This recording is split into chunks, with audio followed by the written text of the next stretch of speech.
All right, all right. Welcome to this afternoon session. I welcome Vicki, who's going to talk about developing our next generation of tech professionals. So we all had to start somewhere. Thank you, Vicki. Thanks so much. When I made the leap from being an office manager to an IT trainee 3 years ago, I was excited. It was a whole new world in front of me. I had no idea where it would take me.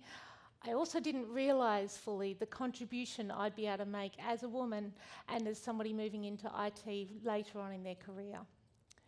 I think IT is really benefiting from having a wider diversity of people moving into the field. And today I want to talk about some ways to make that path a little smoother for people. I'm Vicki Turner, I'm a consultant at Arcana. And prior to moving into IT, I had 20 years a career of administrative roles. I was writing workshops for young mothers, ran a school canteen for a couple of years, and was 5 years as an office manager for a social housing organisation where I looked after 4 officers and 9 receptionists. So I was doing a lot of training in some of those roles. So I think I'm coming at this from kind of 2 sides. I want to talk today about those that are coming into tech, probably, in their first 3 or so years of being in technology. They might be trainees, they might be juniors or graduates, or coming straight into a consultant role or something like that.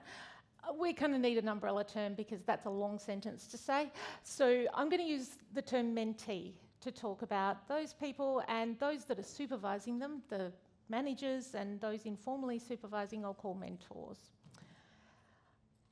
I want to talk about diversity today, but as a cisgendered, white person. I was born and bred here in WA, and as a woman I have a couple of boxes I can tick on that, but not very many, so I will speak to what I know. But I think it's really important to point out that diversity is diverse, and it's important to ask questions and understand the people you're working with. Before I get into this, I just want a bit of a demographic. Who in the audience, with a bit of a hands up, is directly involved in mentoring people that are getting into the industry? Yeah, we've got a few in the room. What about indirectly? So you've got people in your team that are juniors or grads, and you're helping them out from time to time. Fantastic. And also mentees. Who's been in IT for 3 years or less? Hey, great. We've got a few of you here. I think it's safe to say that amongst all this is a good proportion of us that have mentees in our working lives. And this is the bit where we discover things aren't going to work. So firstly, the thing that I want to talk about is that we need to meet people where they're at. So you might be able to have conversations with people and they might be happy to discuss the things that they're struggling with in starting in a new role, but sometimes they're not comfortable to share those things in a workplace. So you might find as a mentor that you need to have some intuition that something's going on, and you need to be aware of that and be sensitive to that, but not necessarily be able to talk directly about it. You might find you have people coming in that are highly motivated. They have made this career shift and they're planning to get from A to B in this much time. They often have a lot of self-pressure and are super keen to get there in a hurry. There are other people that just getting into the industry was such a push that they finally get there, and they're just so relieved that the internal push to keep doing things once they get in is kind of dropped a little. And you might find that you need to adjust the types of plans you put in place and the supports you put in place for those different cohorts of people will be different. So when designing a learning path, it's important to help understand people's learning preferences. So some people have been studying or they've been learning IT in the background along the way. They may have a pretty good idea of how they input information quite easily. It might be that they like to read things in a book, they might like to watch YouTube videos or have another human explain things to them. It's good to explore new ways of doing that. Technology is such a different industry sometimes that it might be they need to explore some different ways. So it's really good to talk about that and understand where your mentee's coming from. When developing those plans, the areas of interest that they have can be really key to developing really good side projects that they're working on. You probably have a whole bunch of technologies you want them to learn, languages and systems, and if you can have that in a bit of a program that gives them something they're super interested in, it really helps maintain that motivation and get through the hard slog of the learning that's ahead of them. We're not always super motivated every second of the day. It might be that there are times when there's other stuff going on for people and you need to adjust how much support and how much structure you're putting into that mentorship. This is something that you can adjust over time, and again, it's just about that open communication along the way. There might be changes in the working environment that are required as a part of that. Whether that is having some days where people are working from home or they need to leave early for school pickup. As a woman had small kids, that was pretty important for me at that stage. And I must say, mother who is working part-time is one of your most efficient employees. They know how to get things done in the time they're there, and then they're out of there and you know they've got the job done. It's also really important to give people opportunities. So if that's meetups, getting involved in their community. I know when I first started at Arcana, I was encouraged to go to some meetups and meet other people in the industry, learn about different technologies. And that was such an amazing way to open up and meet so many new people. If you're a small organisation and you don't necessarily have the skill set within your company to be able to grow that person in the direction they want to go, it might be that you need to tap into some external mentors that'll help guide them in those particular skill sets. And of course, there's sending people to conferences. So I want to make a shout out at this point to sponsors who make this an affordable and accessible conference and such a great vibe. Would we all agree? Yeah, cool. So when I decided to do the career pivot, as we like to call it, I was excited, but I was a bit worried about some of the unknowns. How was I going to be able to contribute? I didn't really know a lot about IT. I didn't even really know a lot about who a developer was. How was I going to be useful? 20 years of admin, how's that going to help in tech? So sometimes that move from master to novice can be super challenging for the person. They're used to being in control of the situation that they're in every day at work, knowing what needs to be done, all that kind of thing. Then they come into IT and it's like, oh, I don't even understand the language people are speaking. So it's good to be a bit kind on people as they're learning and ask them to be kind on themselves as they go through that process. One of the ways that I particularly developed was what I call the waterfall method. People would be discussing, debating, which program they were going to use and which system was the best. I just let it all wash over me. Got a little wet, absorbed a little bit of information. The next time they were talking about it, I absorbed a little more information. And gradually I built a context and knowledge about what everyone was talking about. So I found that a really good way to not block because I was not understanding what was going on. I just let it wash over me. So with these people that are moving from another industry into IT, they've often got a really strong skill set. They may, like for example, when I started with Arcana, it was a young company. So they were setting up all their templates for PowerPoint and all those kind of things. They had a whole bunch of policy documents that needed reading and proofreading. That's my jam. I was in my element. I didn't do that for a long period of time because obviously I was moving away from that industry, but I was able to contribute something early and feel like I was a part of the team.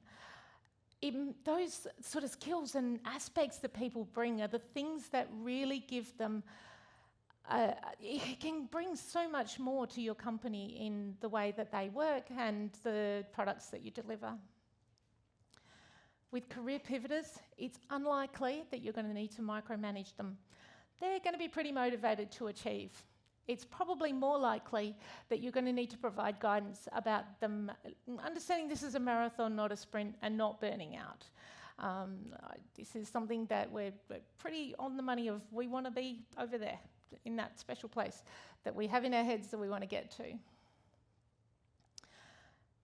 There's so many potential paths in how somebody coming into IT can go down, and that can change even after you've been in IT for years. I really like the thing about working with people in technology that they're so willing to learn new things all the time, that it's just a constant learning environment. So it's really important as mentors to be guiding the first parts of their path and helping them explore what things they might want to do. When I first started at Arcana, I was working in low code, which was a brilliant way to learn some of the peripheries to actually the coding part of how you work in a project and all those kind of things, and also a little bit about coding and that sort of thing to get me started. It was the data part of that really grabbed my attention, so now I'm on the data engineering path. I'm really excited about that. But of course, the potential in that of what you could learn, which thing do I do, what do I do next, can be super overwhelming. And a mentor's role as a part of that is to provide some structure as needed, particularly for women. So I'm going to tell you an analogy. It's probably one of my worst nightmares, but we'll go with it. You all roll up to the park with a whole bunch of 5-year-olds. You've got all the balls, the frisbees, all the play equipment. Everyone runs out into the park, and then you watch and see what happens. And probably what you'll see is that the boys will grab some balls, run out into the open area and kick the ball around, have a bit of an argument about what the rules are, work out what the rules are, make up their own rules, and they're happy as. And the girls, you'll find, will probably filter towards the structured parts of the playground. So they'll probably do some balancing on the bollards around the edge of the park and then move over to the slides and swings and things like that. And they may not use them exactly how they're originally designed to be, but the scaffolding, the structure of that being there helps them work out what they should do in their play. There's a keynote by Feline Hermones from the Yale 2023 conference. I've got a link to it on the last slide, so you'll be able to have a look at it. She talked about when she was teaching primary school age children to code, that she would provide them with the environment, she would give them the tools to work with and say, you've got the world in front of you, have a go. The boys would go, fantastic. They get in there and they make mistakes and have a go. And they're like, oh, I've got this error miss. What do I do with that? And they're like, okay, this is where you move from there. The girls were just like, yeah, but what do I do next? You've said I can do things. I don't know what I should be doing. What am I allowed to do? So that structure seems to be intrinsically linked to a really good learning path for women and girls. So the way to bring that practically back to the workplace is that if you've got something that you're trying to teach, that you have an overview, so you've got the big picture and the context of what's going on, and then set mini goals along the way that kind of guides the path of where to move through. And it might be you need lots of instructions in the first couple, and then as you go through it, you get more and more just a basic scaffolding, and they're able to move along on their own. I know particularly for myself, I like to master things and then know I can do that thing, and then I'll move on to the next thing. The fantastic thing I learned in all of that is that you can blow things away. It sounds so dramatic, but to be able to have a go at something, get a little bit muddled up, make a heap of mistakes and go, okay, we're at the point we can't really mend this now. Blow it away, start again. Now I know approximately what I need to do and I can work through it again. In my past roles as a manager, I love developing systems and techniques to train my new people. It was one of the things that actually encouraged me to get into IT, because I was like, oh, I have a really structured way of thinking about things. So I was really pleasantly surprised when I eventually came across all of the really cool things that tech people do to solve problems. But it took me a little while to find some of them. So these are the ones that really stood out to me over time. The rubber ducky method. So speaking to an inanimate object, like a rubber ducky. This is the one from my desk at home. It's gold, of course, sparkles. And explaining what you've done, what you think you should be doing, what you thought might be the way to go, and it's still not working. So tell the rubber ducky about it. I know my manager, when I first started, he would just email me the problem, oh, he's super busy, he's not really listening. He was what he was actually doing was modelling rubber ducking. I would explain it all in an email, get halfway through and go, oh, that's what the problem is, and go and solve the problem myself. Or I'd get to the bottom of the email and go, oh, I really still haven't solved it, because then I could send it. A sandbox, having a safe place that you can play with the technology that you're using and not feel like you're at threat of damaging somebody's code is super helpful. A really important thing I found was knowing when to ask for help, and some people might need guidance in learning how to do that. You want to try, particularly as a mature age person. I was like, oh, I must be able to work out how to do this thing, surely. It's a lot better to ask before you're rocking in the corner in a puddle. So that was something I learnt in the first few months and have definitely taken on. Having somebody that you can ask those silly questions of, whether it's that thing that's blocking you, I don't know how, I've forgotten how to connect to the database. Can I just get 5 minutes help to get that sorted? Or it's this a work function, I don't know what to wear. Some of your trainees and things might not have been in tech before, they might not have been in a corporate environment. There's a whole gamut of things that are going to be unknown. So it's really important to have somebody they can talk to, and it may not be their direct supervisor, just somebody that is available to them. What I'd really like for you to take away is that there's so many ways that you can help your trainees to have a smooth path. You can keep communication open, talk about things. If they're not comfortable talking about something, that's cool, but you can still talk about what the adjustments might need to be and things like that. Scaffolding work is really important, and one thing that I found once I clued into the scaffolding work really worked for me was I would just have a day-long chat with ChatGPT. So I would say at the beginning, hey, this is the overall problem, I want to do these steps, can you talk me through these steps? It tend to get distracted every now and then, and you've got to bring it back, but it was a great way of troubleshooting little bits and pieces, and then I'd talk to a human if the ChatGPT had no idea. So that was a really helpful trick for me. I've put on this slide some of my key points from the talk today, a reference to the YOW 2023 keynote that I mentioned. Please reach out to me on LinkedIn. You're welcome to take a photo and have that reference information. I'm excited about what this next generation of diverse people are bringing to IT and to our society, and I hope you are too. Thank you. Awesome. Thank you, Vicki. Does anyone have any questions?